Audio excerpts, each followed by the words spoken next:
이번 미국 중간 선거 결과가 우리 경제에 어떤 영향을 미칠까요? LG경제연구원 김형주 연구위원과 자세히 알아보겠습니다. 어서 오세요. 네, 안녕하십니까. 네. 하오늘 민주당이 장악했습니다. 네. 그동안 트럼프 대통령이 펼쳐온 어떤 정책의 변화가 있을까요? 아마 큰 변화는 없을 것 같습니다. 왜냐하면 이제 트럼프 대통령이 이번 중간 선거에 굉장히 민감하게 반응했던 이유는 크게 세 가지인데요. 네. 하나는 자신이 탄핵당할 수 있다. 또 두 번째는 그 앞으로 연방 예산을 처리할 때 하원을 장악하지 못하면 그 예산안 통과가 어렵다.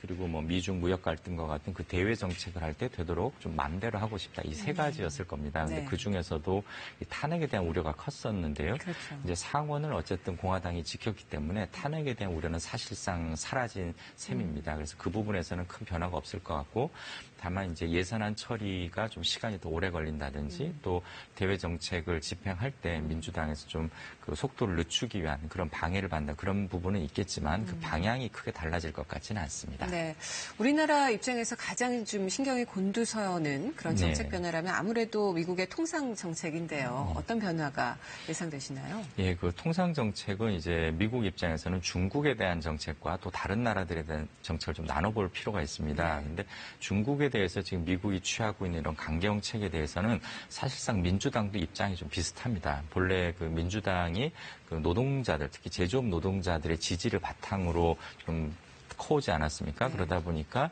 민주당 지지 세력이 일자리를 뺏어간다라고 생각하는 중국, 특히 또 중국이 좀 불공정한 경쟁을 통해서 그렇게 일자리를 뺏어간다고 생각하기 때문에 그 부분에 대해서는 민주당도 이제 비슷한 보조를 취할 것으로 보이고요. 네. 대신 이제 다른 뭐 WTO라든지 또는 이민 정책 이런 부분은 좀 기존의 그 트럼프 행정부의 정책과는 어긋난 좀 다른 모습을 보일 것으로 예상됩니다. 네, 만약에 보호무역주의 기조가 계속 유지된다면 우리나라 입장에서는 계속 힘들지 않을까요?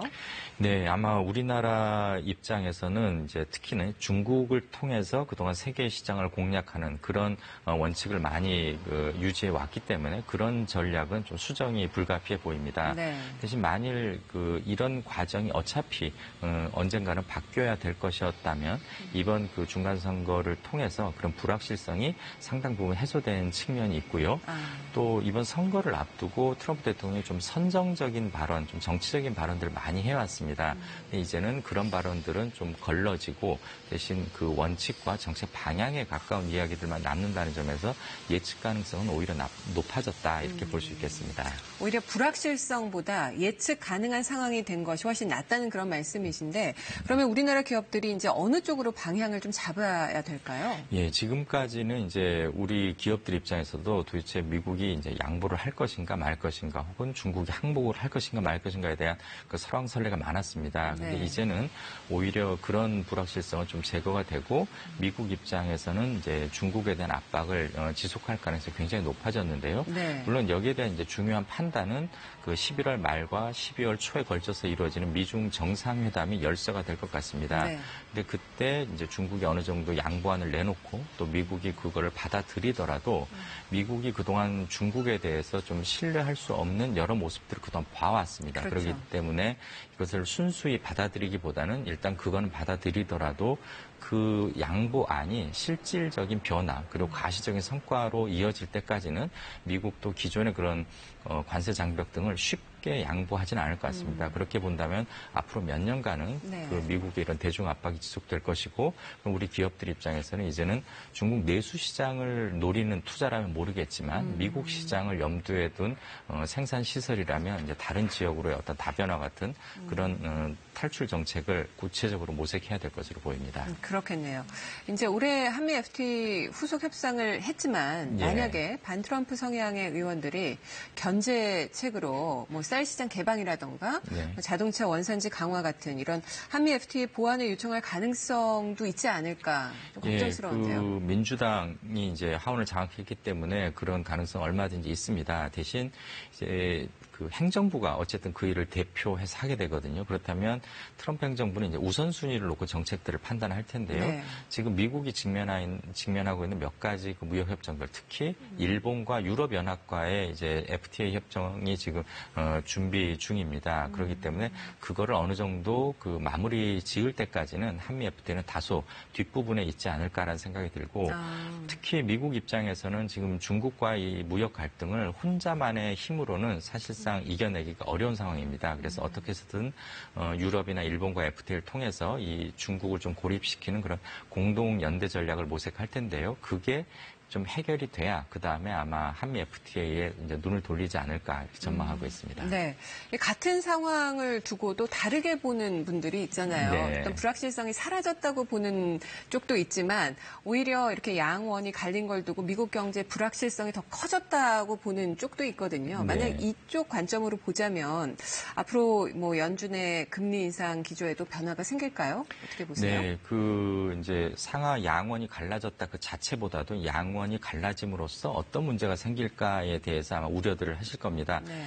그 하원을 민주당이 장악한 것에 대해서 가장 큰 우려는 이제 예산 통과가 쉽지 않을 것이다. 그동안 트럼프 행정부가 약속했던 부양 정책들이 결국 대규모 인프라 투자와 관련이 될 텐데요. 그 예산을 하원에서 민주당이 통과시켜주지 않으면 결국 부양 정책이 실제 효과를 거두지 못하고 그렇게 된다면 미국 정부나 혹은 이제 미국 투자자들이 기대했던 그런 성장률을 얻기가 힘들어질 겁니다. 그렇게 성장률이 지체되면 결국 금리도 고성장을 전제로 이제 금리를 올려왔는데 그렇죠. 예, 그런 부분들이 좀 삐걱거리면 아무래도 금리 인상 스케줄에도 지장을 줄 수밖에 없을 것 같습니다. 네. 만약에 이런 미국의 금리 인상 기조가 좀 약해진다면 지금 우리 한국은행이 기준금리 인상을 두고 상당히 고심 중이거든요. 예. 우리는 좀 시간을 벌 수 있는 거겠네요. 그럴 가능성이 굉장히 높습니다. 왜냐하면 지금 우리 금리를 올려야 된다고 주장하는 분들이 주로 우리 경제가 지금 호황이라서 올려야 된다는 분들이 별로 없거든요. 그렇죠. 미국과의 금리 격차가 커졌기 때문에 올려야 된다라는 주장들이 많은데 그런 측면에서 본다면 한숨 돌렸다라고 볼 수 있겠습니다. 네. 그동안 이제 남북 경협과 관련해서 미국 정부가 상당히 유연한 네. 입장이었었는데 이번에 이제 하원에서 민주당이 승리하면서 남북 경협 사업 어떻게 될까요? 지금 뭐 통상이라든지 다른 부분들은 굉장히 불확실성이 많이 해소가 됐는데요. 오히려 그 불확실성이 커진 부분이 바로 이 남북 관련된 부분일 것 같습니다. 일단 미중뿐만 아니라 북미 갈등에 대해서도 그동안 트럼프 행정부가 주도적으로 끌어왔는데 이제는 그 부분에 대한 그 미국 하원의 견제가 더 크지 않을까. 또 민주당은 이 인권에 대해서 굉장히 민감한 모습을 그동안 많이 보여왔습니다. 그렇죠. 그리고 이제 제재안에 있어서도 하원의 그 동의가 없으면 이게 쉽게 풀기가 어려운 상황이고요. 그래서 아마 이 북미 그리고 남북 문제는 아마 조금 더 우리 정부의 고민이 더 필요할 것으로 예상됩니다. 알겠습니다. 오늘 말씀 잘 들었습니다. 고맙습니다.